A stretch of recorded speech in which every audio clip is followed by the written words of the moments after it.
Hey everyone, I'm here today in my pajamas with Roberto the Insect Architect by Nina Laden. And the cool thing about this book is it has a dust jacket on it that's this extra paper cover, which means that Nina Laden got to put a second cover on the inside. There's Roberto.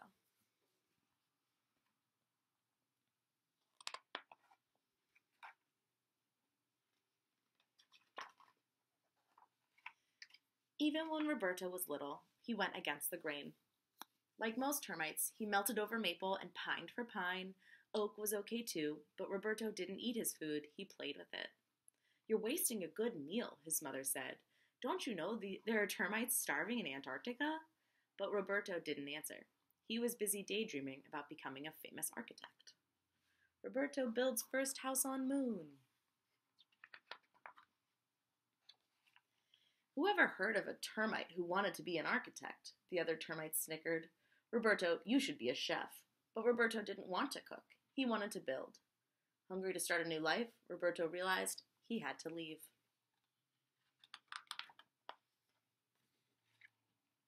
So Roberto packed up his bags and took the train to Bug Central Station in the busy, buzzing hive of the big city. The city was a place where you could build your dreams. It was a place where you would be accepted. It was a place where other termites wouldn't bug you. Roberto beamed hope like a lit-up skyscraper. But hope didn't come cheap in the big city. Neither did a place to live. Roberto had no choice but to rent a room in a flea-bag hotel run by a nervous tick.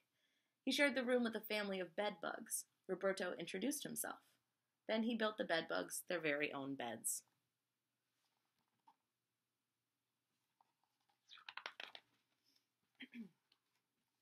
After a good night's sleep, Roberto began to look for work as an architect, but things didn't go well. Show me what you've done, said the architect Hank Floyd Might. There are no termites in my houses, said Fleas Vanderrohe. I'm busy, Antonia Gowdy blurted out. Don't bug me. As Roberto crawled home, feeling like a pest, he was sideswiped by a fly. Watch where you're going, he mumbled. The fly started to cry. I don't have any place to go, she lamented. Roberto wanted to comfort her, but he was nearly nailed by a carpenter ant trying to fix a rickety shed. Then out of nowhere, Roberto was almost run over by a stampede of roaches being chased from a diner, and suddenly a frantic ladybug flew into his arms. My house is on fire and my children are gone, the ladybug cried.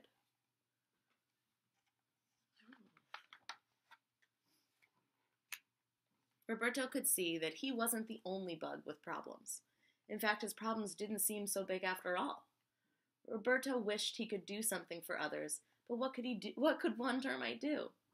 A lot of damage, Fleas Vanderrohe had told him. I'll show old Fleas what this termite can do. I'll show them all.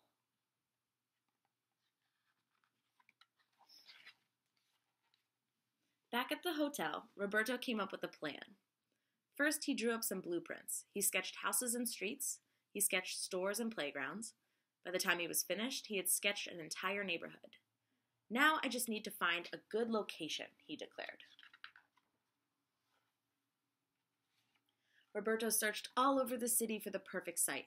He found an abandoned, run-down block of crumbling buildings. It was a total mess. There was piles of old wood and garbage everywhere. It was just what he was looking for.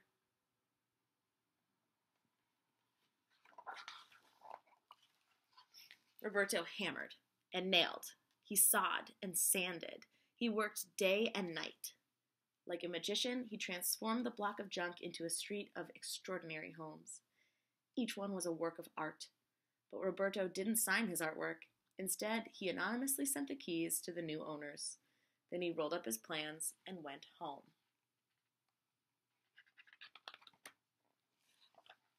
Some very surprised bugs went home too.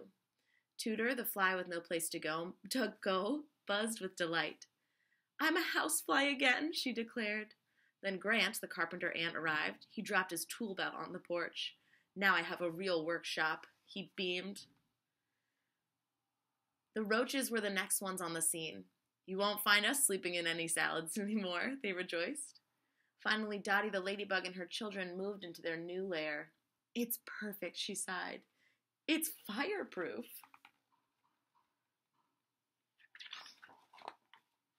Quickly, word spread. Soon everyone wanted to know who built these amazing abodes. Rumors were flying. Antennas were buzzing. Barbara Waterbugs wanted an exclusive interview. Robin Leach promised to make the builder rich and famous. Diane Spider searched the World Wide Web for the scoop. Stephen Shieldbug wanted the movie rights. And the Insect Inquirer offered a reward to the first bug who brought the builder to light.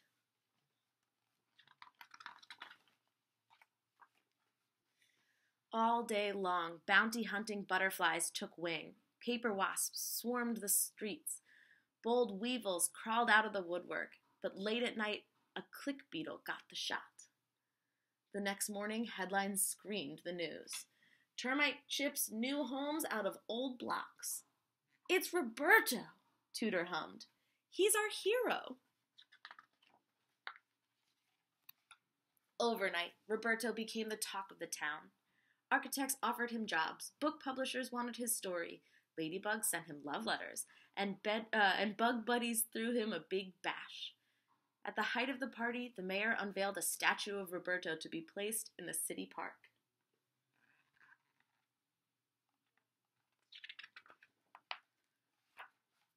Roberto built his dream. He opened his own company and became the most famous architect in the insect world. Students studied him in school. Some of his houses even became museums.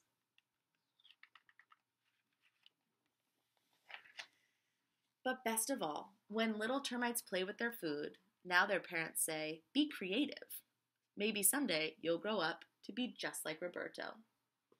Extra, Roberto builds first house on Mars.